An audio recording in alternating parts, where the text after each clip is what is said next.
Hey everyone, welcome back to the North American League Championship Series. I'm David Freak Turley, and joining me for our last two games of the day is Joshua Jahat-Leisman. Yeah, it's going to be good, man. We had three really nice matchups to start the day, and this one is no different. I mean, Gravity versus Team Dignitas really see if Gravity can extend their lead on the standings. Yeah, they've been super hot, and unfortunately Dignitas on the decline, so if those trends move anywhere, we're going to be the first to know. We're going to jump into that match. It's Team Dignitas versus Gravity. These times, both almost a lock to the playoffs. Gravity are in, Dignitas still a couple games to go to secure their spot, but it's a showdown of ice and fire, honestly. Dignitas in a slump. They've lost 4 of their last 5. They were first place in Week 4, now they're 6th. Yeah, and one of the reasons that Team Dignitas is now struggling, it feels like, is because when things were going well, they didn't know why they were winning. Kiwi Kid said that in an interview, and if you don't necessarily know what you're doing to win, then it's hard to fix problems when you start losing. And for Team Dignitas now, it's especially difficult because they've also been dealing with changes in the coaching staff. Rico, unfortunately, has to take some time away for personal matters, and over now will be Coach Brokenshard from their Challenger squad. Yeah, so I did talk to Brokenshard. He says that Rico is still involved, but they need a little bit of help here, so he's going to be here. He's coaching Dignitas Europe, the challenger team who's currently undefeated, so at least he's got some kind of a good pedigree this year. But, of course, on the other side of this matchup, it's just everything looking absolutely amazing for Gravity. They are currently tied for the Split's longest winning streak. This Split, that record, with 6 straight wins. They also are holding on to first place. Team Liquid, their biggest opponent, just lost a game a second ago. So these guys are nearly a lock for a playoff bye. Yeah, and we mentioned earlier, they are through the toughest part of their schedule. So Gravity, they should have smooth sailing ahead if they can just remain consistent. Another small thing we want to keep our eye on is how Gravity handles this new patch, whether they do a Say to Devour jungler, what items they build in the mid lane, because they've been one of the more unique teams, but now we're going to kind of get an idea of how adaptable they are and how quickly they try and take advantage of changes. Yeah, we'll be seeing if it's a fun one for us. So,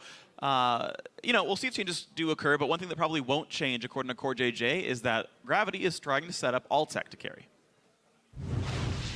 알텍이 그 팀에서 지금 후반 캐리를 완벽하게 맡아주고 있다고 생각하기 때문에 초중반에 나머지 팀원들이 이제 게임을 만들고 후반 돼서 알텍이 좋은 포지셔닝이나 공격적인 무빙으로 되게 게임을 잘 캐리해가는 것 같아요. Yeah, honestly, Alltech has been one of the biggest boons. I remember when we first talked to Bunny Fufu about the change in 80 carries, he said that Alltech was better than Cop specifically at the laning phase, that he would have to learn slightly better team fighting because Cop was so safe. But it seems like Alltech's just grown so well in the position, and he's been everything that Gravity's ever needed from that role. Yeah, highest damage in the league for his team, and also playing safe, so two thumbs up. 2 thumbs up for Alltech. If I had a third sum, I'd put it up there as well. But we're going to check out the starting lineups. And on the blue side is Gravity here. Top lane, Hanser. Jungle Move. Mid lane, Keen. Alltech doing great on 80 carry. Bunny Fufu on support with Coach Cop. And on the red side here, we have Team Dignitas. Gamsu in the top lane, Helios in the jungle, Shifter in mid lane, Core JJ, who we just heard from on 80 carry, and Kiwi Kid on support with, new this week, Coach Brokenshard. Coach Brokenshard here. He's actually had some really interesting things to talk about. He was telling me about his challenger team and the crazy things they're trying out. They had played some Zyra mid, and you know they've been ready to bring out a bunch of crazy things. Maybe Dignitas will get to challenge Gravity in the interesting picks department. Right now. Right now, just you know, Shifter just decided he was going to learn Anivia and Zyra for the mid lane when he hasn't played them all year, and it's just going to be a different Dignitas. Unlikely. We'll see. Very unlikely. Good prediction, Freak. Yeah. Do that. Straight away. Please don't. All right, but it's going to be a fun one, absolutely. Gravity only a few games away, sitting at 11 wins, only a few games away from guaranteeing a first-round bye in the playoffs. They, I think, only need to win 2 more to guarantee that for themselves. That's about the right number for this one. We'll see. But we're going to see what happens in picks and bans. Azir, Kalista still off the table. We are on 5-13. Those nerfs to Kalista have not seemed to make her less popular than before. Still seeing her plenty. I mean, so much about Kalista remains true. Being able to pull your support out, ridiculous objective control, slightly less scaling, but people weren't necessarily taking Kalista to 6 items anyway, so even if it does change, it'll take a while before that happens. Main thing I want to point out is the smart Nidalee ban by Team Dignitas. I feel like that's been one of Move's most successful champions, but it does obviously leave through Shen, which will most likely be going to Bunny Fufu. That's true, and Bunny's been an absolutely great Shen support here. I actually want to know if Move can play more carry-style junglers with his Sightstone rushes. Devour junglers typically wanted to farm a whole lot, and If you're running around warding, that might delay your Devourer spike, so we'll see if there's any other carry junglers he wants to play here. Meanwhile, Dignitas able to grab up a couple of great AD carries. Corki seems next in line behind Kalista and Saber, so that got grabbed. Helios gonna be just fine on Rek'Sai. Yeah, some nice quick lock-ins there by Team Dignitas as well, showing some confidence on the side right there. I mean, Corki's been a priority AD carry pick kind of across the globe in the last few weeks. Some hypothesis for that, obviously. Corki's always been pretty strong in the laning phase, but games have been trending downwards in game time, so we're seeing some more mid-game power spike-focused teams, and Corki is huge for that. I think the real reason, Chad, is that Worlds is coming, and Worlds wouldn't be complete without Corki being popular, so I think it's just something in the air. When summer and fall comes around, Corki just, everyone wants to play him again. It's the one true reason. The one true reason. Worlds is coming, Corki must be played. But next in line, we're going to see the same matchup yet again. Tristana here seems to be a great laner. Braum also to join in. And block some of the poke that would be coming out from Corki. Braum coming in as an anti-poke in a lot of different team compositions now. It also means that we're going to be seeing Shen in the top lane, so no more Buddy Fufu support Shen. The Trist as well is a lock-in that has been seeing more popularity lately. I had prophesized previously that Tristana didn't really have many areas of strength, wasn't winning the lane, but if you could get a lane swap and kill the turret, she's good at being a demolitionist. And it really feels like those small windows of power are what people are trying to take advantage of when they pick Trist. Yeah, absolutely. And we are sitting on 513, so the Runeglaive had those small changes. Doesn't apply Ludens or Ryleys anymore, like an Ezreal queue, but it feels like we're still seeing a lot of AP Ezreal. And you talk about Trist, I want to talk about Braum. I feel like he's both good and against AP Ezreal. If you consider that champion very popular, Braum rises in stock. And maybe it's a setup here. Even just last night, Mad Life played Braum against an AP Ezreal and was just consistently blocking the Ezreal ultimate again and again. Very effective.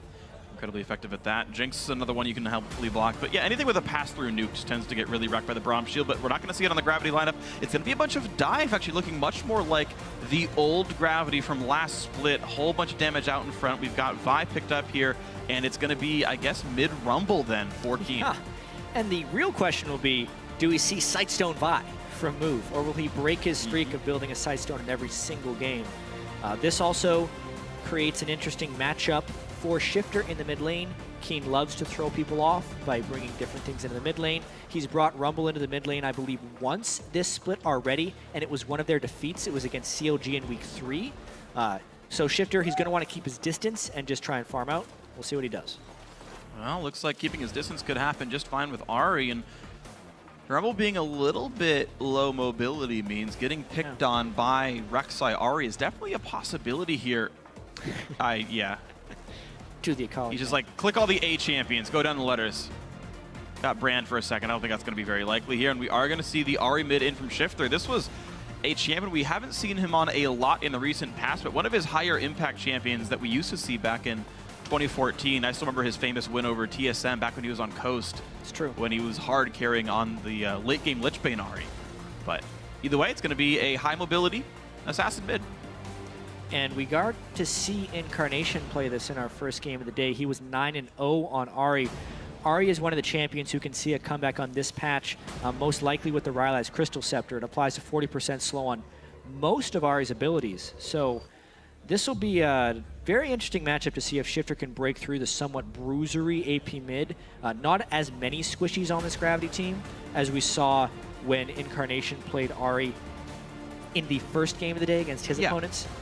As always, an interesting draft phase when you have Gravity in the picture. And now we get to see Shifter on Assassin. We get to see Shifter on an Assassin. I'm a really big fan of that one. We'll see if he can break himself out of his normal habits of just playing very passively in lane and not making many waves. He used to be a much more aggressive player. We'll see if that happens here. Both coaches. Brokenshard told me he wanted to do a funny handshake with Kopp, and Kopp didn't want to. Didn't happen. Yeah, apparently Brokenshard wanted to be a memer, and Kopp was like, I'm going to police that. We're going to shut this one down. No memes allowed in the Rift to me. I thought Broken said he was done with memes. No. Let's be real. That's never going to be the case. Brokenshard is never done with memes. But while the teams load onto the Rift, share your thoughts and share your game spoilers with us. Tweet at LL Esports. Let us know whether it's going to be hashtag GVWin or hashtag DIGWin to take this game down. I'll be the picks to your Lulu heart. I love that. Thank you guys so much. We're here into the game. Gravity versus Team Dignitas. I'll be the picks to your Lulu, so you're always near until she throws you onto someone else. But then you come back. eventually. I mean, 6 seconds is not exactly a long time. All right. Welcome Sure. to Summoner's Rift. Do you remember the, it's not a useful reference. It's too much of a stretch. Gravity looking to set up a brief death brush early on in the game. See if they can track any of these level 1s, and I don't think it's going to be a risk for really anyone here. All right, and they go to the jungle. Okay, so Keen tracks Shifter, and the resulting 4v4 Gravity push in and will not kill that Trinket Ward. And Gravity has had some 30 seconds. incredibly until clever minions level spawn. 1s in a lot of their games. Great jungle starts, oftentimes just letting move start out ahead of the enemy jungler. This time, they're pretty standard lane swap type wards where they just brute force invade to get the deep wards. I wonder if Gravity's going to put their own spin on this, or if they're just going to do a normal double jungle type thing where they split sides with their strong side of lane. It just depends on the lane assignments, and right now, with not a lot of wards spotting where Gravity's standing, anyone could recall, anyone could walk back. Dignitas will see the bottom lane assignments if people do recall and head down, but those wards will not see anything.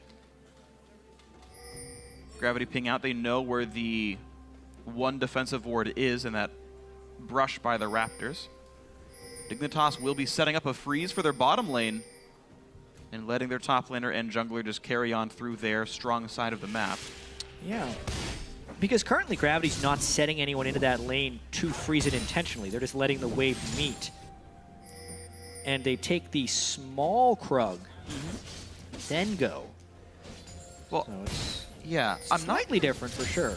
You know, honestly, as of about a month and a half ago, about a month I think, we'd been seeing the level 1s change, or the lane swap games change, to where you knock down the turret on the second or third wave with everyone but your jungler. And in those cases, you don't need to freeze because you're trying to push the wave out anyway.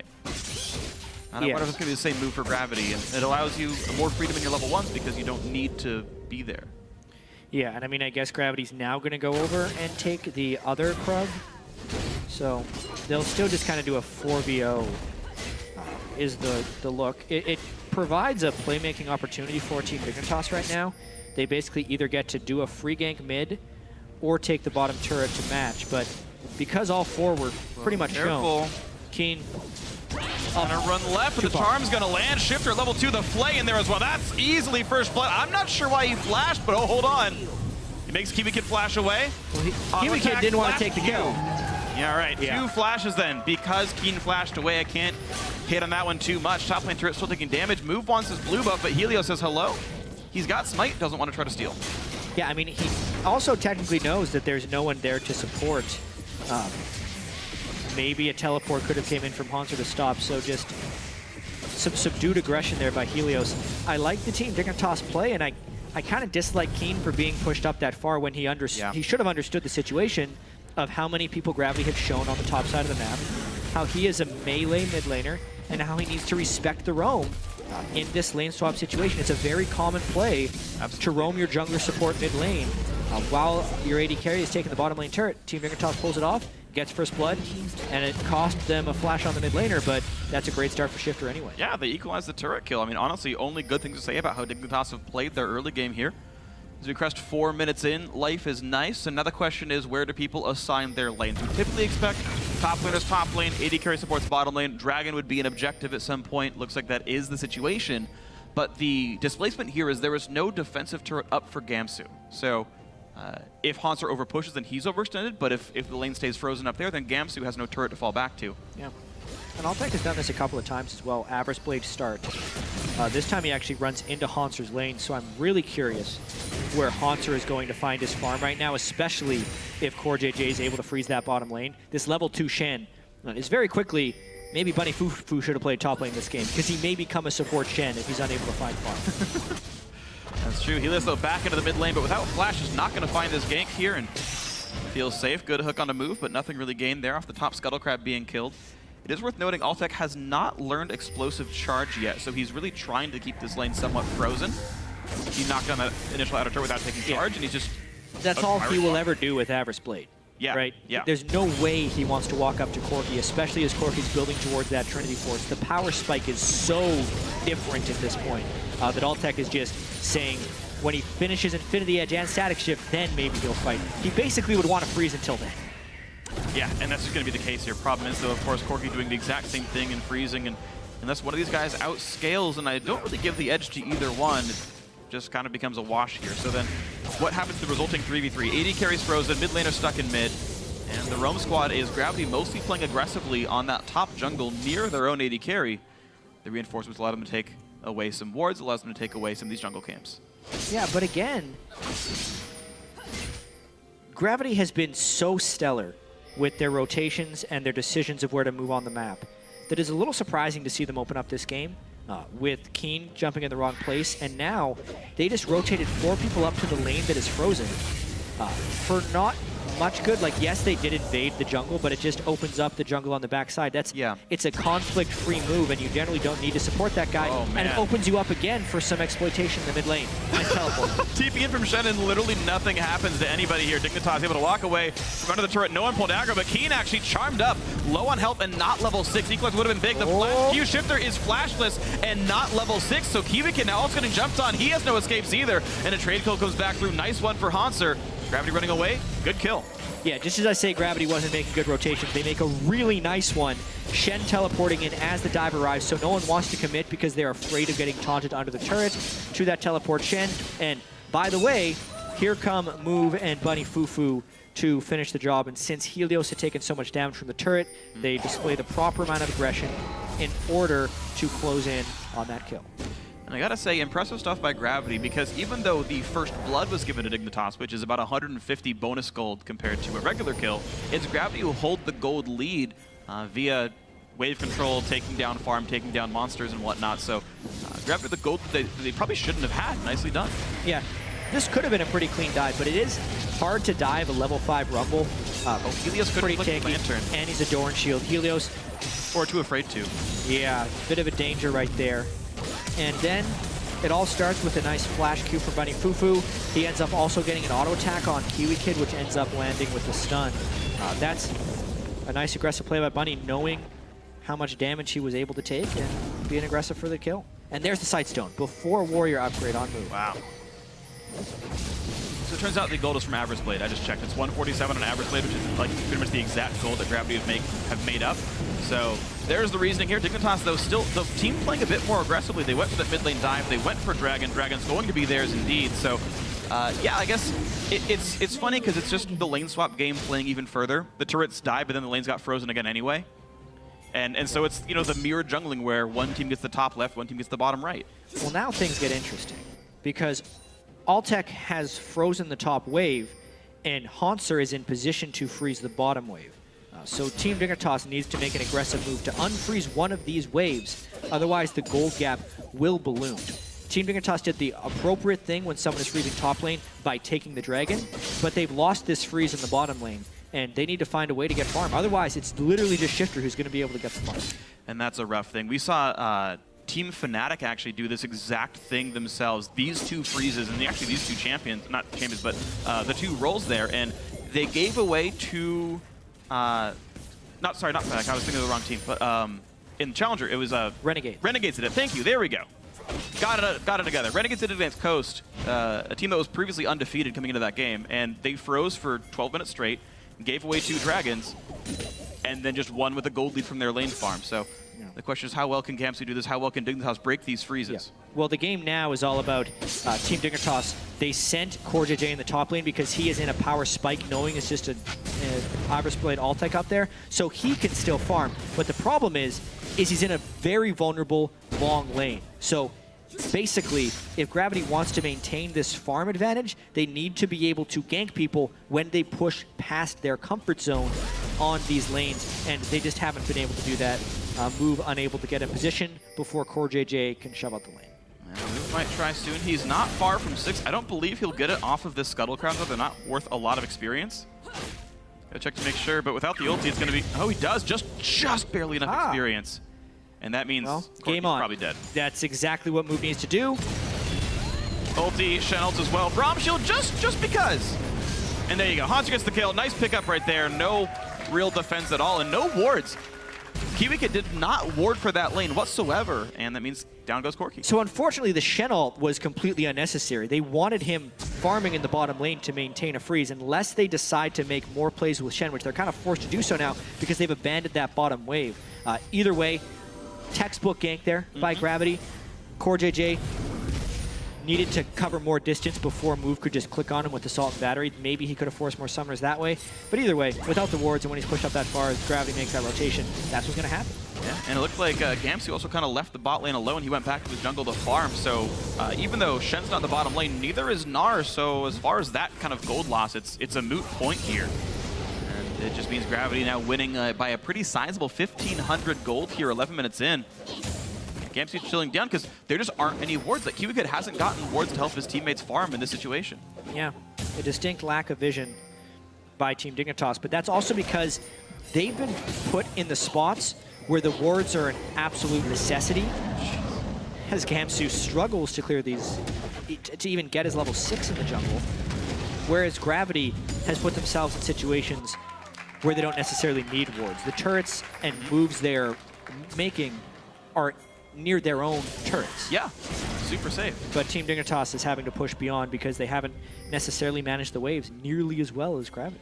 And even smart by Move here to actually smite his own wolf to get that the vision there, just to make sure tricky things don't happen behind this turret that Altec is basically soloing, or was. But now the entire team switched to the bottom lane. They want to knock down some turrets. They feel like it's good enough with the BF sword and pickaxe in, and this will be the second turret kill of the game.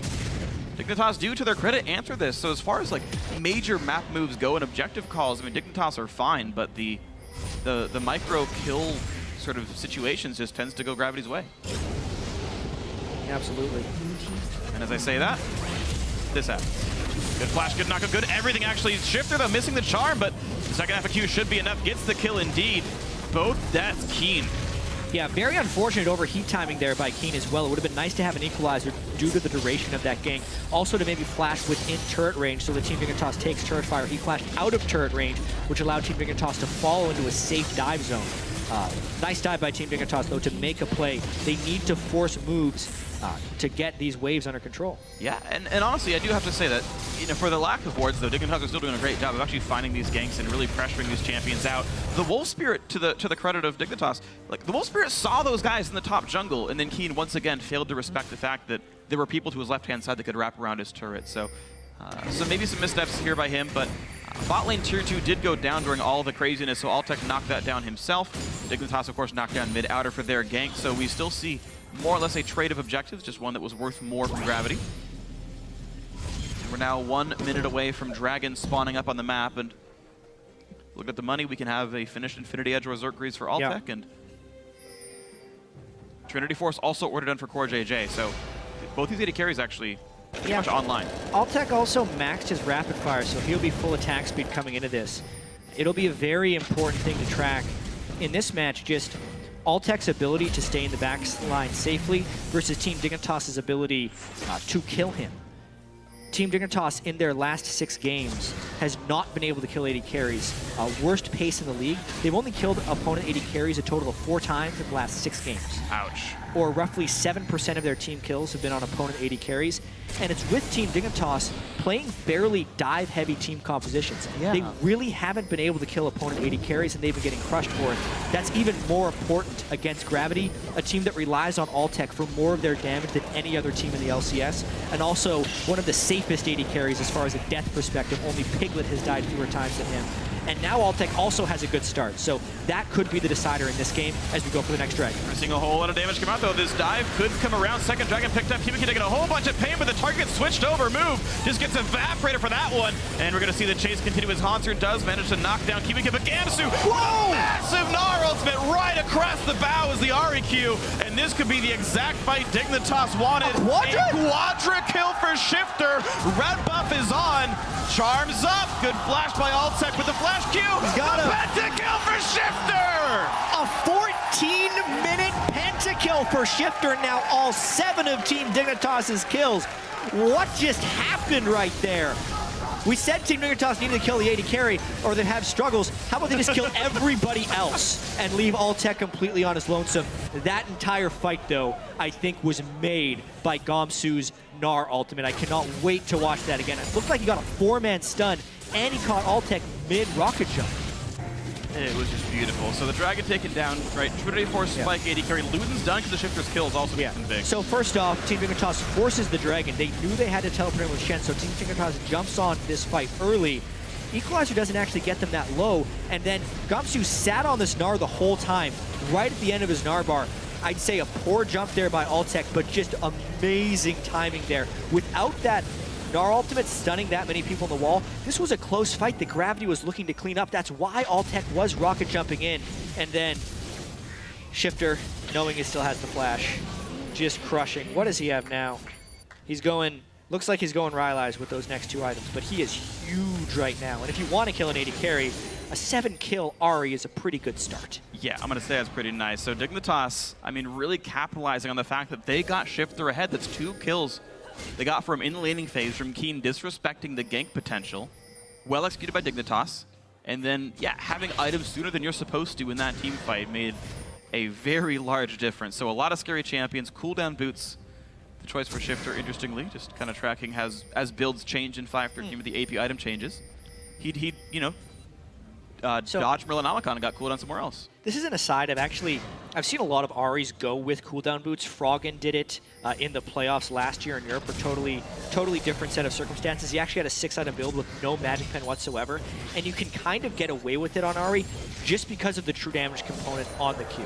Obviously, magic pen will be more damage overall, but if you're just worried about the rotations of your spells going through and through, because of the true damage, magic penetration is slightly deprioritized on Ahri, and they're going for Ahri. The hard dive by Shen, but move gets blown up. The Warrior Vi just not tanky enough, and another Q comes through. Gamsu gets the kill.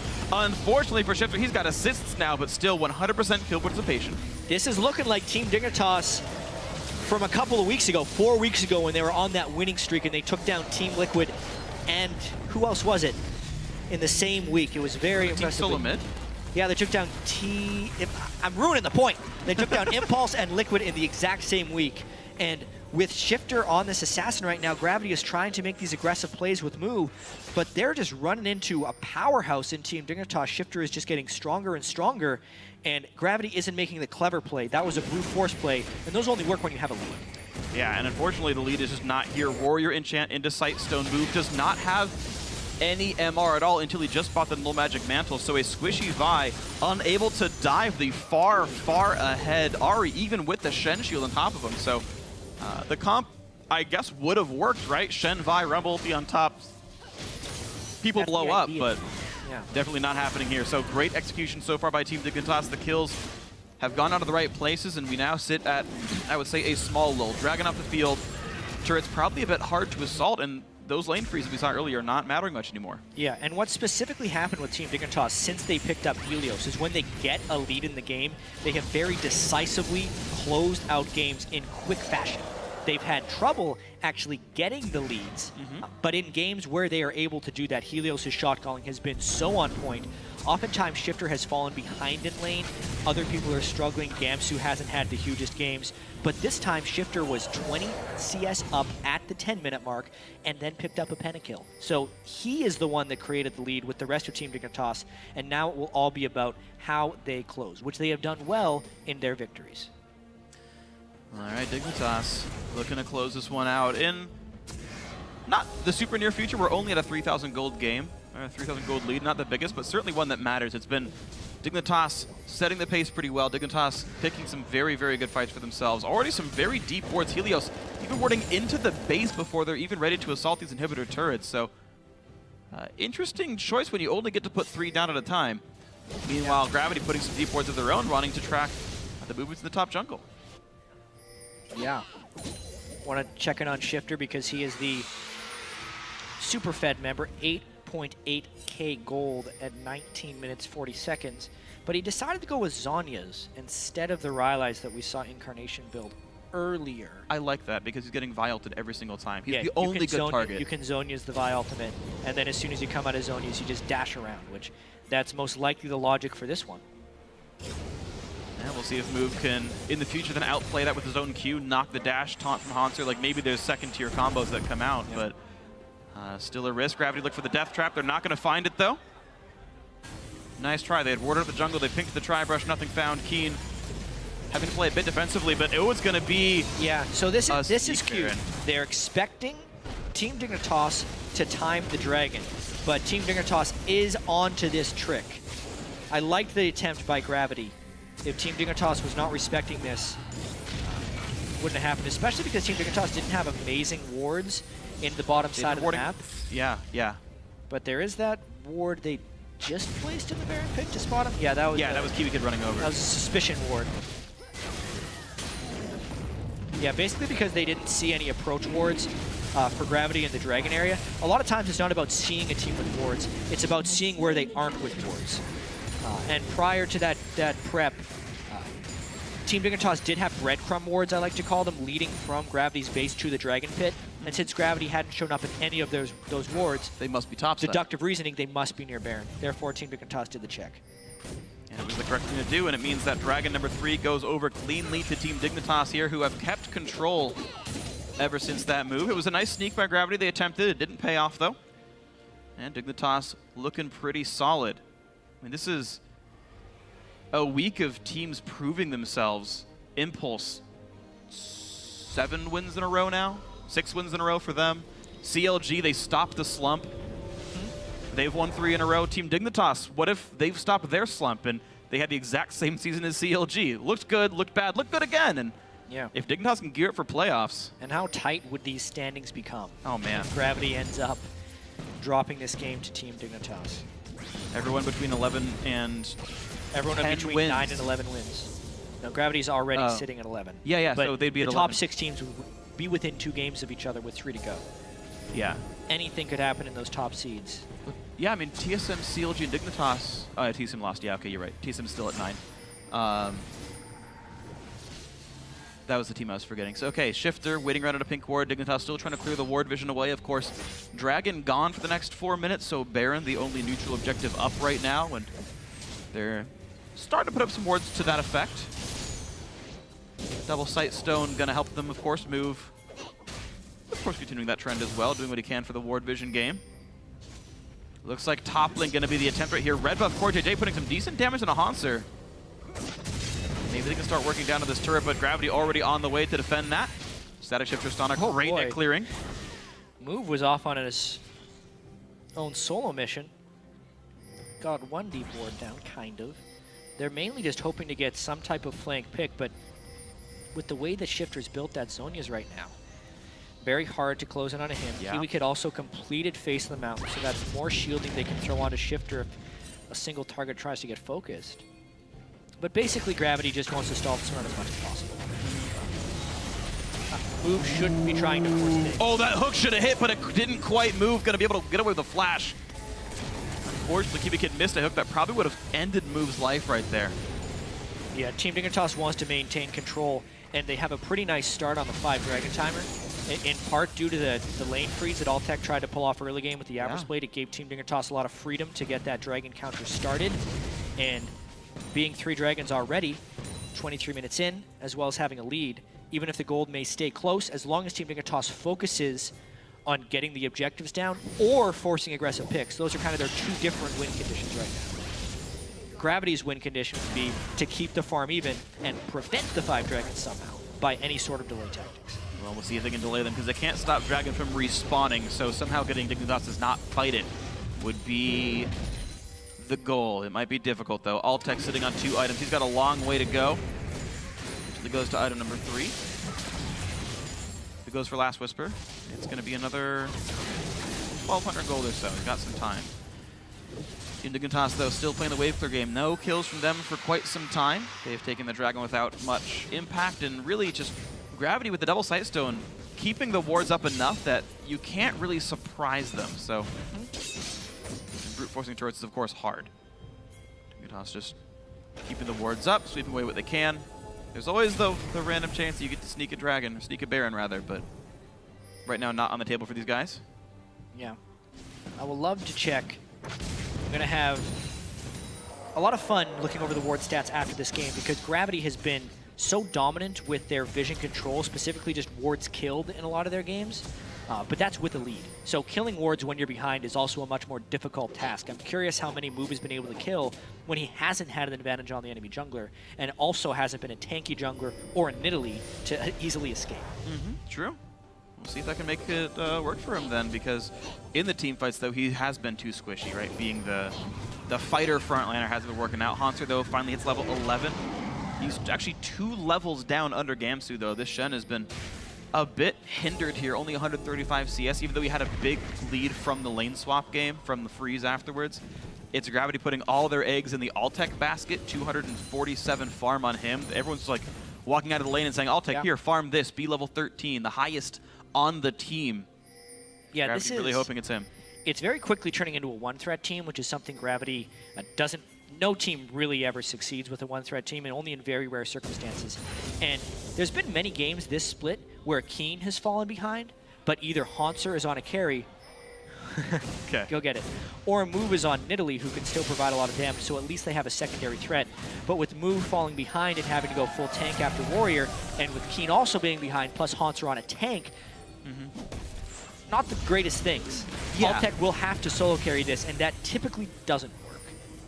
Yeah, I mean, we've seen CLG try that, and it wasn't exactly great. So Gravity hoping that the Tristana can do it. And honestly, this is not Season 4 Tristana. She doesn't have that same solo carry status. I mean, it's still a marksman. Like, there's still obviously damage there, but Yeah. the scale is not like a Jinx would have. No longer has over 700 range at level 18. Yep. Rapid fire doesn't give as much attack speed for the same duration. Yep. You know, a lot of different things in this Tristana. We talked about Trist at the start of the game.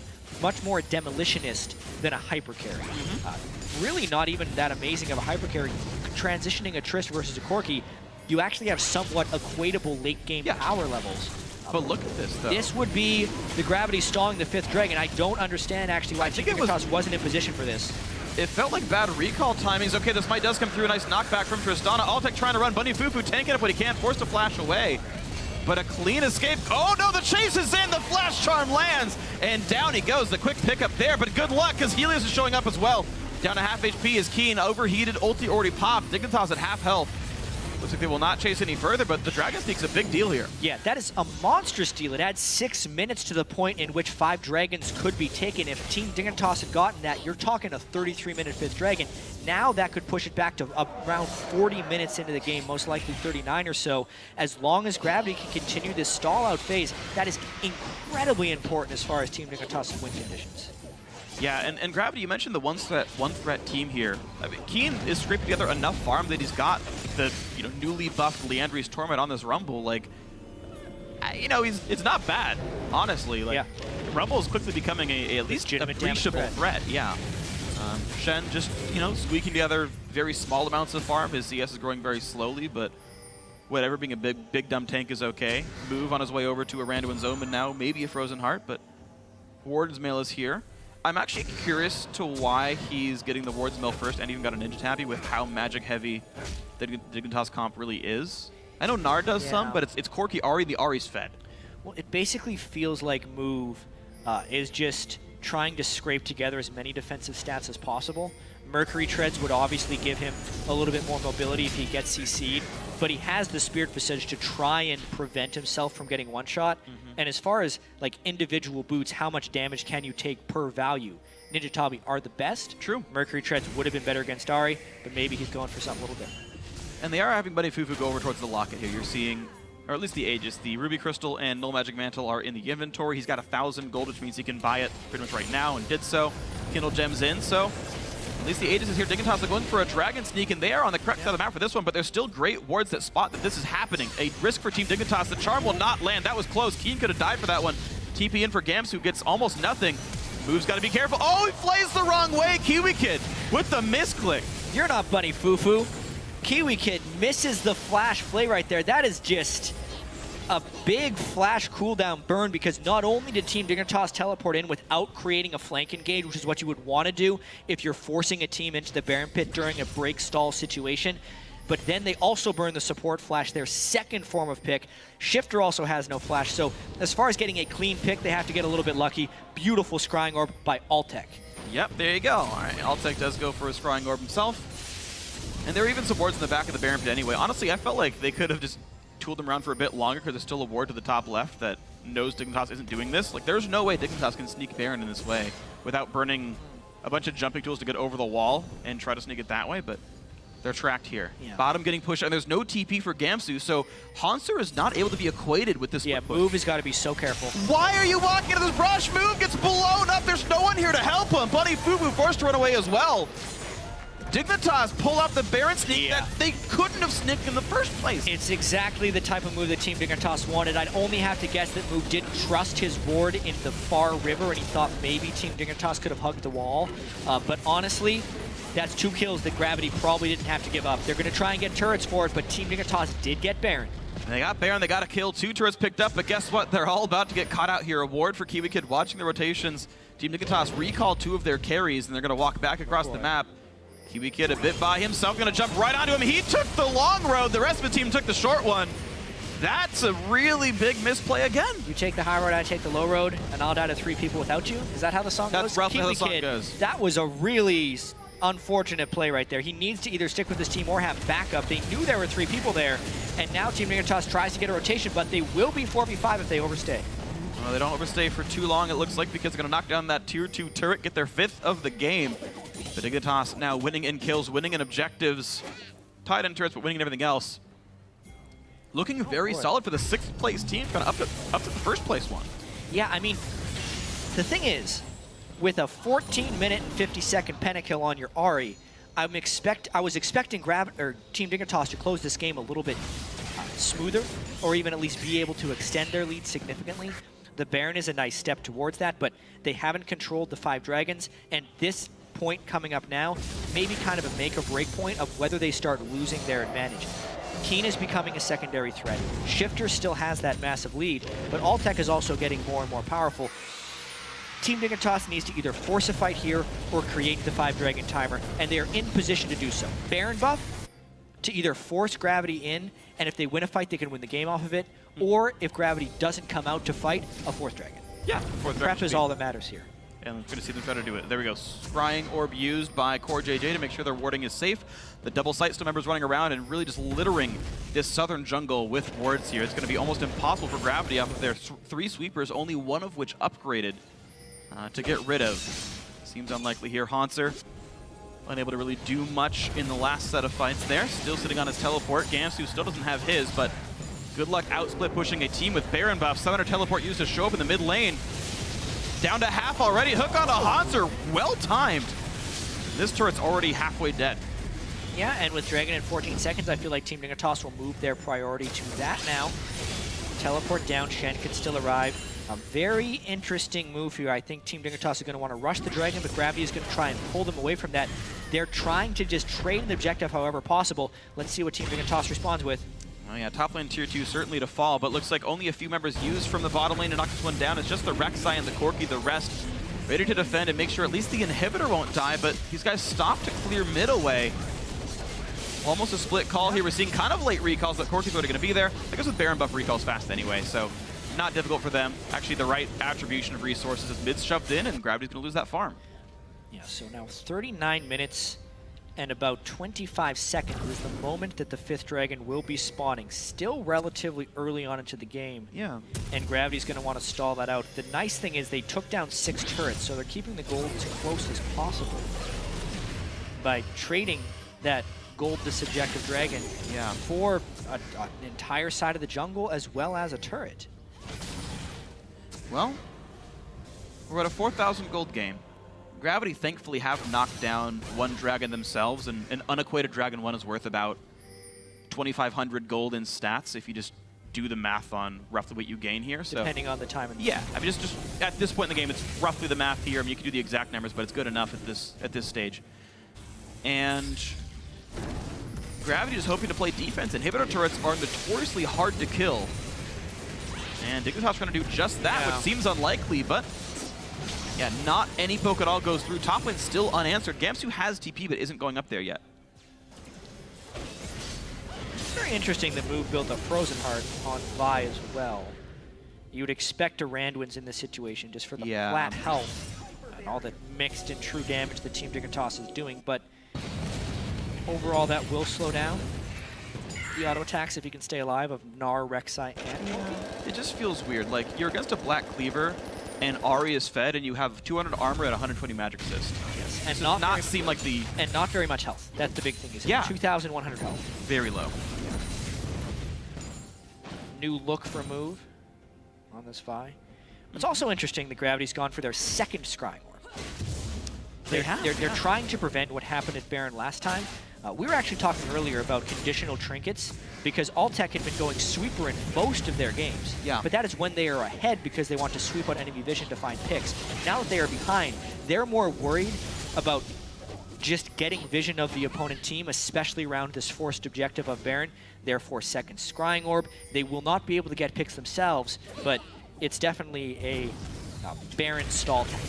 Yeah, and it should help them quite a bit. Dignitas, I don't think, can safely just start Baron and ignore enemy champions without getting equalized on, so definitely something that matters. Now, one thing I do want to track is Keen's road to level 16 because rank 3 equalizer is definitely a big deal. Oh, he's so far behind. He's 14.8, so he's got a level and a quarter still to go. Yeah. And I don't think that's going to happen before this Baron respawns here. Altec is 16, so the range is growing. He's already got 4 completed offensive items. Is going for a QSS or Banshee's last. Oh, wow. Bunny Fufu half HP without even landing all the skills. That'll do it. Yep. Shifter at 682 ability power. Getting up to that max item, just one more. That'll happen when you have 7 kills at 14 minutes. Yeah. I wonder what his last item will be. I'm going to probably guess Ryle's. He didn't ever get Merlinomicon, which is typically an item we see. I'm hoping Rylai's, So with because an he's open got slot. cooldown boots already, Right. so his CDR is already up there. 35-ish, yeah. He's actually with blue buff at 4.2, so yeah, CDR for level blues. Pretty standard for the course here. Yeah, the next 40 seconds here will be pretty critical about how Team Dignitas decides to set this up. They need to get some deep wards in this jungle, but more importantly, you can see 3 of their 4 sweepers have been upgraded. So, and Yeah. people also have room in their inventory for pink wards. So they're very heavily prepping for vision denial in this Baron. And this is a nice thing about this team comp. The Gnar can handle the Shen in a one-on-one, so Team Dignitas gets the split push advantage as well. That's the rough thing is, you know, Hanser I can kind of more forgive the extra armor purchase because he has to deal with Gnar in the one-on-one. That's, of course, a physical damage top laner here, so we'll see if this can be salvaged here for Gravity, but Team Dignitas still sitting on this 5,000 gold lead, setting up for this Baron. The pink ward's on. There's actually, did they not see that ward in the back of the pit, or are they just not? Oh yeah, moved and put it down, they'll kill it in a second, but Dignitas trying to black out the vision here over the neutral objectives. Last time around, it got Gravity to face check and die. But this time they have 2 Scrying Orbs. So it'll be very interesting. Gnar holding the mid lane. Gravity could theoretically try to shove in and press for You're just an waiting inhibitor. for something to land, whether it be a hook or a charm.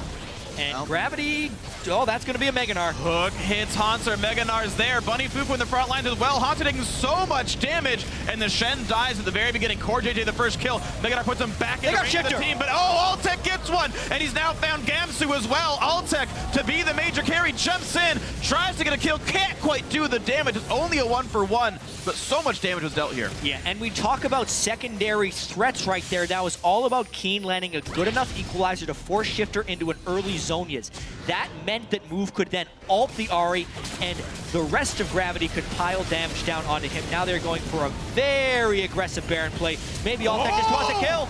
A bad flash record today gets exploded, but into the back line comes Gamsu. He's already knocked down 1 as Bunny Fufu falls with the help from Baron. But no AD carry is a very big deal. Altec takes away the Scuttler. That actually buys even more respite.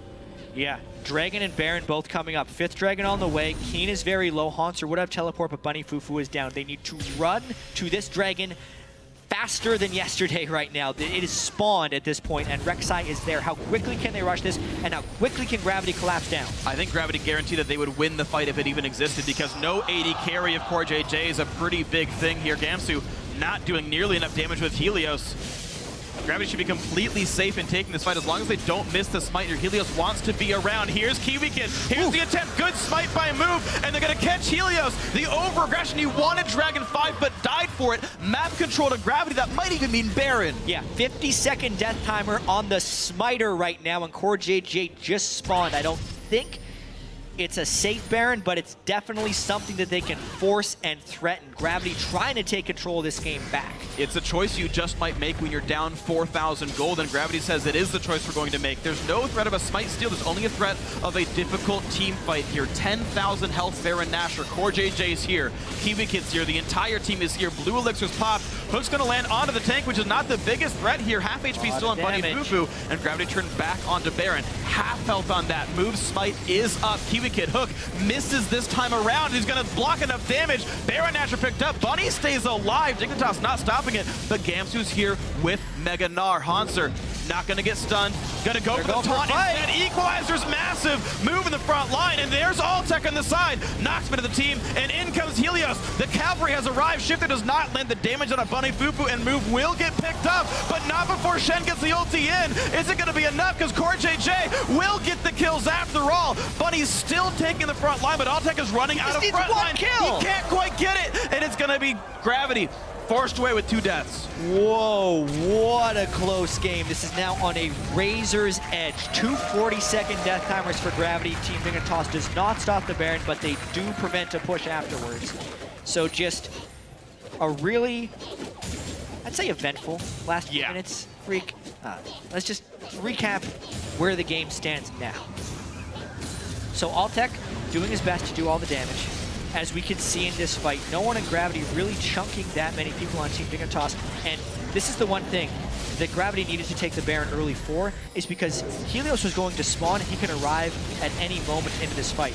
Good flank position by Shifter as well, and Ari, that's where he wants to be, but he probably could have maximized his damage a little bit more right there. He missed some spells, he didn't max out on just Spirit rushing into Azonias, and it delays this fight long enough for Gravity to almost pick up a few kills. Altec on the meanwhile was just trying to cut through the tanks, but didn't have quite enough damage to get any of those guys. Just think one of those guys dies, he starts bunny hopping around, killing about 3 of them. Really, really close game now, and Gravity doing their best to come back from a very disastrous Dragon fight at the 15-minute mark. Well, the damage from Altec as well as the damage from Core JJ have increased now as Altec's hit close to max build with the Mercurial Scimitar now done, so plus 80 attack damage. Infinity Edge for Core JJ means he's got some very scary auto attack damage now as well, and still an item to buy. Yeah, but with Baron on, this bottom turret, oh wow! Oh, that was the Tristana damage. Charge. They stayed too close to the turret. So much attack damage on that Tristana, 520. Just destroys this. Demolition is here yet again. Bottom inhibitor taken down thanks to the Baron buff.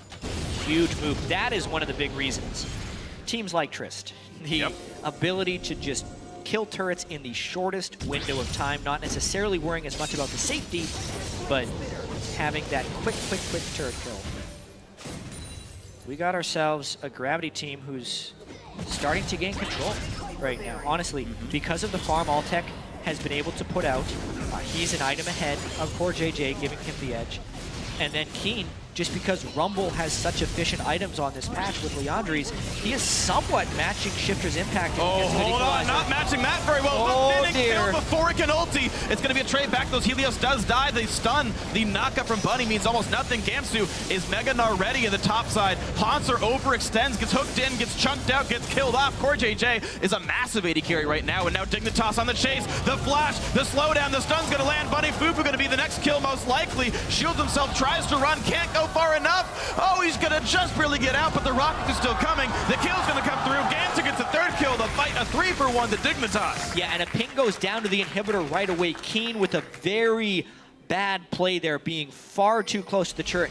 You hate for it to be a story of the game, but it's like, how many times can Keen get punished before Team Dignitas wins? It's the mid lane. It happened twice. It's happened in a couple of team fights right now, and it happened right there after Gravity had regained advantage of the game. This is easily a mid lane inhibitor for Team Dignitas to match the one that Gravity pulled off in the bottom lane. Man, and in a team with 3 tanks, a Shen, a Vi, and a Braum, what business does Keen have being on the front lines and being hook bait there? Of course, no business. A great skill shot by Kiwi Kid and a great follow-up by the team, but still not something that should be happening here. He has no business there, Freak, especially in a Rumble build that does not have Zoni's out fast. Watching this one more time, he is in the front line. Oh, wow. There are also Baron up minions on the turret, so it's very inexcusable of where you'd want to be as a Rumble, and it traps Gravity into a fight underneath the Nexus turret without a Rumble ultimate. You know, even if he could have gotten a Rumble Ultimate off on that turret, maybe they could split that fight and just get out. Worst case scenario, with your mid lane Rumble getting hooked in and instantly killed before he can use any spells. Now keep in mind, leading into that fight, the gold had actually stayed exactly the same. Gravity got their second dragon, congratulations, but the gold was still 4.5k. The Baron buff was timed out. Of course, Dignitas just won a fight, so now they're sitting up 6,000, but this lead hasn't really ever gotten smaller. It's just been objectives traded back and forth, Gravity playing about equal with a deficit. We'll see if that can ever grow or shrink one way or the other. Move running away from Helios here. Elixir of Iron is on, and Dragon number 5, attempt number 2 for Dignitas as it spawns. Yeah, and max items on Shifter. He needs to have so much of an impact in this fight to take advantage of his huge lead. He's a full item or two ahead of the Rumble. Oh, the spike comes in from Move and the battle's begun. Bunny on the front line stops the REQ. A bunch of bursts come through, equalizer towards the front line. Helios at half, looks for Altec, misses the charm though, and damage keeps coming through. Helios one hit from getting stunned. The stun now lands and Altec gets some damage, forcing the flash away. Inside track on mid lane, Dignitas have to recall. What a clutch smite right there by Move, because if he misses that, they are full 5v5 into a team that would have recently received aspect of the Dragon. So massive, massive thing right there for Move to keep Gravity in this game. Because they couldn't get any kills, they just push out the wave, and we go deeper. Gonna need another water for this game. Yeah, I already drank literally a half liter just now. We're gonna keep moving. Baron is in 46 seconds. Gravity got the last one off of a pick on Helios, and the resulting 5v4 worked out okay. Gravity now still swallowing a 6,000 gold deficit. There were no kills in that last fight, if I recall properly, so it was just a movement speed buff being acquired and Move winning the Smite Wars so far. It's actually his... I think he's not lost a Smite War yet to Helios in this game. So they've had about 2 or 3. Maybe a sign of things to come. Altec is more than maxed item.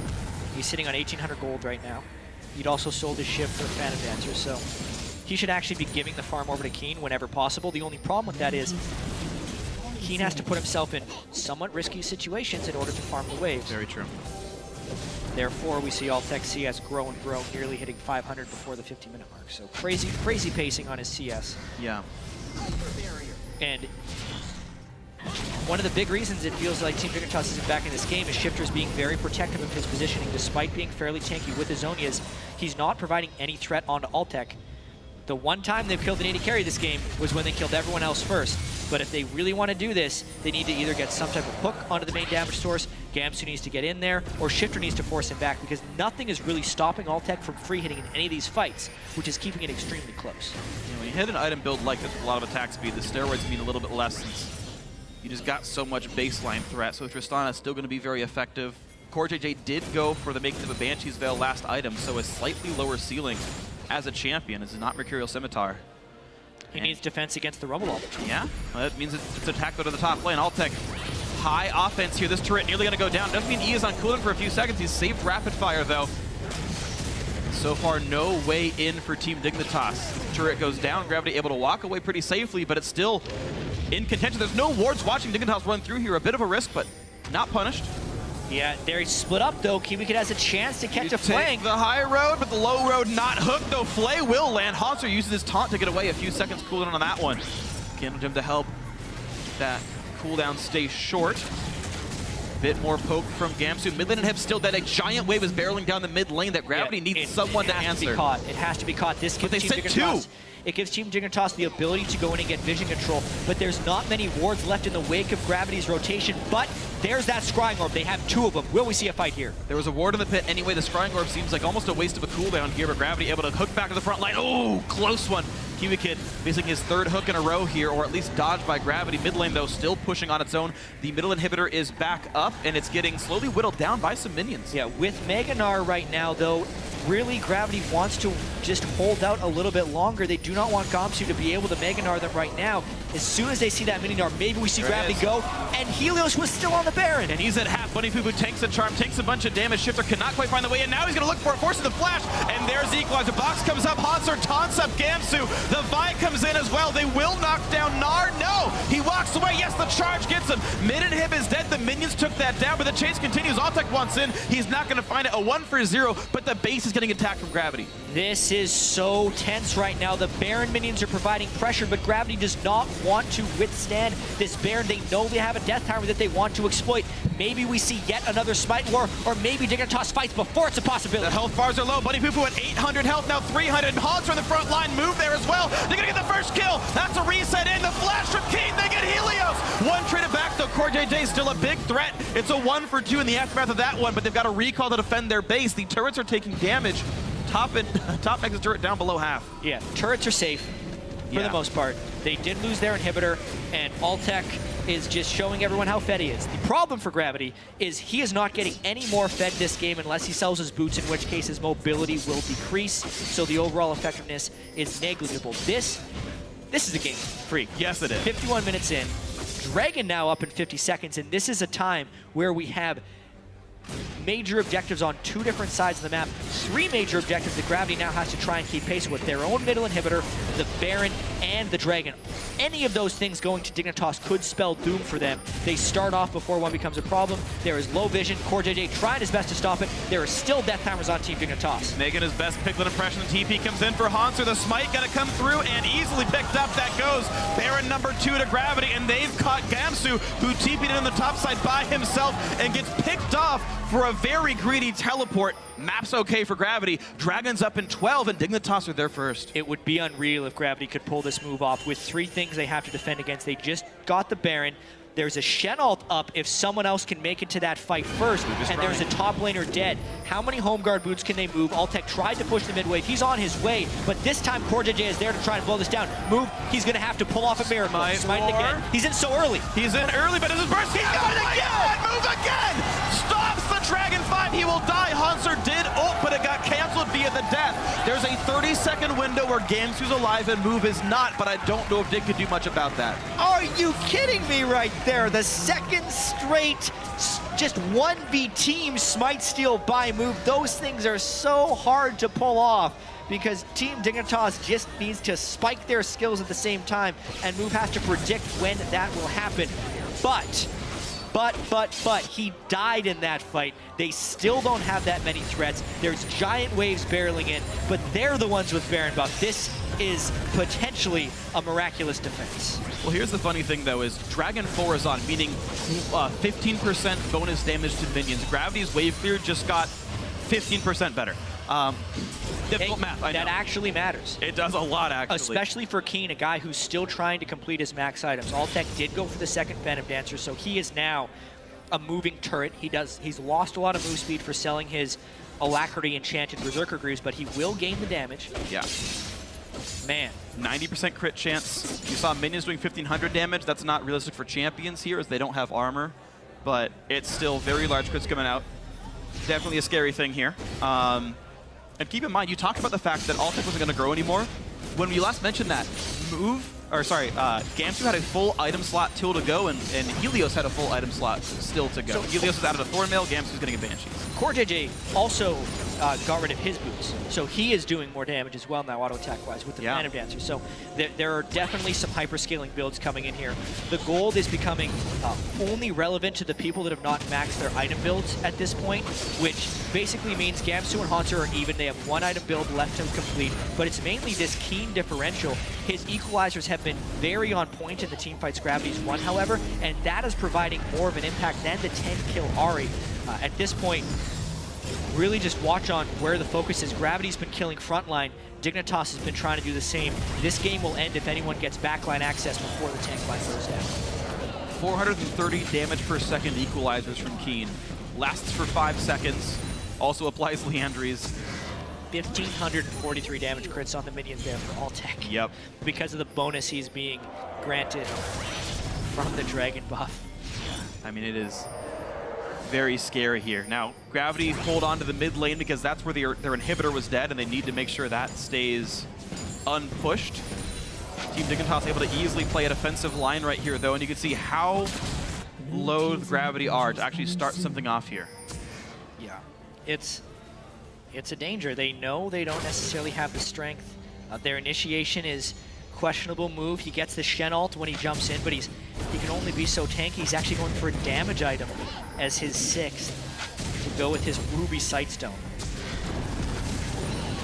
Move also needs to trade in for Cinder ult sometime soon. Tank stats definitely should matter a lot for him. At this point, 10 armor pen means nothing. Oh, the hook hits Bunny Fufu, though. That's going to be the way in. And Bunny gets dropped at the very start. Can't even put out Unbreakable. Out goes Gravity. Out they run. But Gensu pulls one back in. And goodbye, Hanser. It's a tanky Shen, but not tanky enough. Move chooses to go in, and he buys time. Altec picks up a kill. Stun comes through. Shifter comes in. Look for Altec. Does a ton of damage. And the chase down comes in. Team Dignitas. Ace Gravity. They get the hook. They break the tank line before Team Dignitas, before Gravity can set up, and they just get that huge, huge win. Shifter then provided threat immediately on Altec. That's what he needed to do in this game. 55 minutes in, after having 2 5th Dragons smote away from them, they may finally be taking down the #1 team in the LCS. I think it's going to happen right now, Jat. Such long respawn timers and plenty of durable tanks in the front line. Inhibitor into turret, into Nexus. Dignitas, I think, for sure have done it here. From 6th place, they had fallen so far. They used to be the league leaders. They used to beat the top teams. This time around, maybe Dignitas back on an upswing. They take down the #1 team in the North American LCS, and Dignitas getting in shape just in time for playoffs. What an absurd game this was, Freak. That is a monstrous win for Team Dignitas as well. It was seeming more and more like Team Dignitas was going to be locked into that 6th seed. They had the worst record of the top 6 teams coming in and the most difficult schedule in their next 4 games to close the year. Well, they just beat the team that was #1 and 11-3, staring strength of schedule in the face and knocking it down. Now all top 6 teams are within 2 games of each other. Yeah, how strong can your schedule look if you beat the #1 team and you're like, yeah, who's the next comer? I already knocked down the top dog. Like, yeah, who wants me now? TSM. TSM wants him now. TSM's gonna want him. TSM, honestly, in a sort of opposite direction of Team Dignitas, of course. Dignitas for so long had been a bit too slow. They got their wins because someone screwed up or because Gamsu hard carried. So congratulations, one of your players went off. But this was the first one where it felt like they earned it every step of the way. Lanes got frozen. Dignitas pushed in mid. They got so much gold in a shifter. Kiwi Kid landed so many hooks. It's a player who like kind of could only play Annie. You'd ban Annie and Kiwi Kid wouldn't do well. His Thresh, decent, but this game definitely amazing. So many picks landed because of these hooks, because of these charms. Hey, Brokenshire. Undefeated. Nice debut onto the scene. He gets to watch this game. It was definitely crazy, Freak. The Dragons being smote away 2 times in a row. It would have felt crushing if Team Dignitas lost this one after a pentakill at 14 minutes and 48 seconds. Probably the earliest pentakill we've seen in a North American LCS game. Yeah, I think so. Core JJ selling his boots, doing substantial damage in those late game fights, and mainly Shifter finally getting to Altec, killing the opponent AD carry, something that Team Dignitas has not been able to do, but when they do, they take down the #1 team. And what an impressive game here. So Team Dignitas now 3 games to play, tied for 5th with Team Solomid, whom they play next. That's a game. Yeah, that is definitely a great one. You know, we talk about how everyone else has gone. Team Liquid, Kind of Logic Gaming, and Impulse all tied for 2nd, 1 game behind Gravity. All of those teams can move on up and dethrone these guys. We talk about Gravity being hot, being #1, doing very well for themselves, but, well, here was their 4th loss to the split. Only 4 losses, by the way. Yeah. For Gravity, and it was Dignitas to do it. Definitely an impressive setup here. You know, in North America, any of these teams can pretty much put themselves into playoffs, and also keep in mind, we actually now know all of our playoff teams. Sorry, no, I take that back. No, we still have 4 games for teammate, and they could technically hit 9 wins as well. But we are very, very narrowly at the point where things are locked in. Team Solomid and Team Dignitas still, I think, technically had the chance of being upset for that one, but almost impossible for them. Yeah, mainly it's going to be about the race for seeding. Who gets those playoff buys and who gets the favorable matchups early on in the playoffs, because right now it's so crowded at the top. What can you even consider a favorable matchup? Yeah. When the worst playoff team beat the best playoff team, and that kept going back and forth. No matchup at all. First or second, get a bye. Well, yeah, of course. The first, second, the ones you want for. Get the free win over there. It's going to be a wild ride in our last 3 games, and of course one more tonight as well. But furthermore, on that wild game, let's send it down to Riv, who's standing by with one of our winners.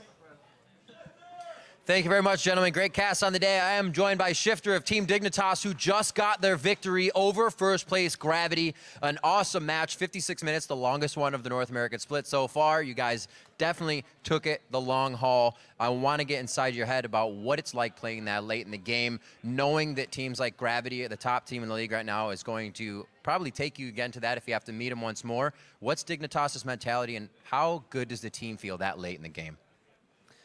I mean, we were like pretty confident because, well, we're not confident because we were losing Dragons. We were at 4 Dragons for a lot of the game, and they just kept getting it. Move was smiting it really, really well, and you can't really mess up against Tristana because Tristana will punish every mistake, and like she's just probably the best late game carry. So we just play really cautious and just don't let Tristana get a reset. And Shifter, you've really been stepping up this year. A bit of Diana play a few weeks ago, a few other champions in the mix. Now the pentakill on Ari coming into this game. What have you kind of done to step up your play? Because it has been seen in the mid lane this season. A lot of my play has been revolving just like helping around with my teammates. Like, what do they need from me? What should I be doing? Should I be roaming here for a top lane, bot lane? Should I be giving up CS so my top lane or bot lane can play aggressive? And honestly, like that pentakill was all because my team just played that team fight really well. I think Gamsu got like a 4-man ult there and set me up really well. Well, it takes 5 guys to get that pentakill and take 5 guys down. You did it well. Looking at now how things are working out for Team Dignitas, very strong. Coming in against Gravity today, you guys have a very strong strength of schedule to go. What was the feeling in that initial matchup? If you could win this, you can keep going? Well, for the team, it's just been kind of a rough week for us because Rico's gone. So we were kind of lost for a couple of days, but Brokenshire came in. He's helping us out. And, playing without a coach is honestly really hard for a team. And we're just lucky to have a backup. And, this win for Gravity, it really is a confidence booster because we weren't doing too hot for it like during practice. So it really helps us for this TSM match coming up. So how do you think now the team, why do you think they adapted so well with kind of the quick change of coach there? Pardon, who? Why did you think the team adapted so well with just kind of a quick change of coach? It was gone for a while, but it seems like that aspect of your team really allows you guys to flourish in the game. I mean, honestly, it's just having a authority figure in the house, like having a 6-man to kind of regulate what's going on in scrims, what should we be practicing, instead of, we're just randomly going to pick this, pick here, and hopefully it works out. It's just someone to have practice going smoothly. All right, and I mentioned strength of schedule. Final question, TSM, CLG, and Enemy to now finish. You guys have one of the hardest lines of matches to do. How are you feeling about them? Well, after this one, I'm feeling pretty good, but, it's going to be really hard. Everyone's playing really well. It's like the clinch for the playoffs, so... yeah, everyone's working hard, and so will we. Sorry. All right, well, the pentakill shows that. Congratulations on the win. Best of luck in the rest of the season. And we're going to throw it to the analyst desk now to break down the rest of that game. Thank you, Riv. Crazy high-octane back-and-forth game there. Our longest of the year, actually, as well as being the game where Kiwi hits the 1,000 assist benchmark, totaling to 1,016 at this point. And he hits the hook to win the game. Right? So he hit everything he needed to. Yeah, exactly. That seals the story, right? That's the game you want to get your 1,000 assists on. But now as we jump into the game, I actually immediately want to go to our replay, which is 14 minutes into the game. Huge gnarl that sets Shifter up to carry this game. Gamsu, that's pretty much all we have to do to set up this replay. Let's bring that replay up, if you can see it on your screens. All right, roll the replay. Let's take a look here, because this is Dignitas starting up the Dragon, as you know, and drawing in Gravity here. Yes, the infamous Dragon that they got so many of. Shifter's in a pretty good spot up here and lands the charm onto Bunny to start it off, and they decide to commit with the Shen ultimate. But really all we're waiting for is the setup. Shifter actually used 2 charges on his Ari ult to get around that wall as well. This is the main play though. Gamsu gets everybody as Altek is jumping in with the rocket jump as well and lines up everyone on the wall for the 4-man orb from Shifter. Just too easy for him. And the red buff actually coming up huge here in allowing him to catch up to Altek to pick up that 5th kill. But really, as you mentioned, the setup there from Gamsu, it showed the pentakill was was a result of teamwork, not just a solo mission. Yeah, and Shifter's the guy that whenever we look at him in the laning phase, like he's struggling a little bit. He wants to go even and then get to that late game. This was a Shifter who had just control over the early game. He was in a lane against a Rumble, which he has a favorable matchup in, and then they actually gave him assistance too. So coming into that, he already had a kill. He got that first kill, and then he got the pentakill around the side. So he actually came in with 2 kills. Never mind that. He came in with 2, and then he ended up 7-0 after that play. So Shifter had a lot to do in that game to carry it out and to close it out. That would have been a part in scrims where you would have GG'd after that, because that's like a 16-minute pentakill, but it ended up being one of the longer games because of the way that Gravity was playing it out afterwards. Yeah, so let's explore that. Gravity's play from behind there and being able to extend the game's 56 minutes. Well, the thing is, to get behind, I think I still want to stick on the replay a little bit because this is actually a trap that I've fallen into as well.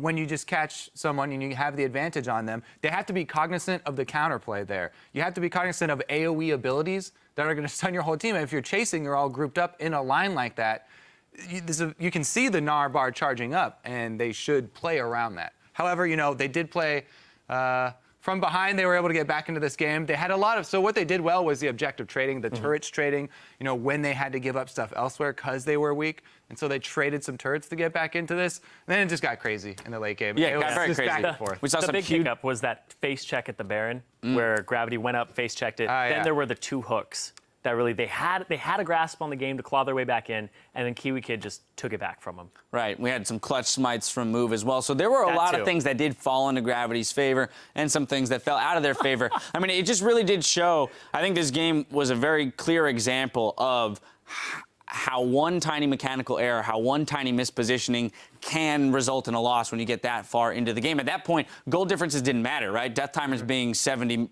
seconds long, it's just whoever wins that team fight, whoever gets the right engage. Yeah, you have to keep that thrill of the hunt down, the blood boiling when you get your first kill in the battle and you just want to clean up and chase everybody down. Giving up an AoE complete team fight wipe like that. All right, well, that game, without a doubt, was incredibly exciting, but we still have one more game coming your way with Team Dragon Knights fighting for their LCS lives when they take on Team 8. The North American LCS returns in 3.5. What we did in the... We're here into the game, Gravity versus Team Dignitas. Quadra kill for Shifter. Red buff is on. Charms up. Good flash by Altec with the flash Q. They gotta put them back in the range of the team, but Altec gets one, and he's now found Gamsu as well. Altec, to be the major carry, jumps in, because Core JJ will get the kills after all, but he's still taking the front line, but Altec is running out of front line. He can't quite get it. He's in so early. He's in early, but his burst, he's going again! Move again! Stalls the Dragon Fight, he will die. Hanser did. I'm dead.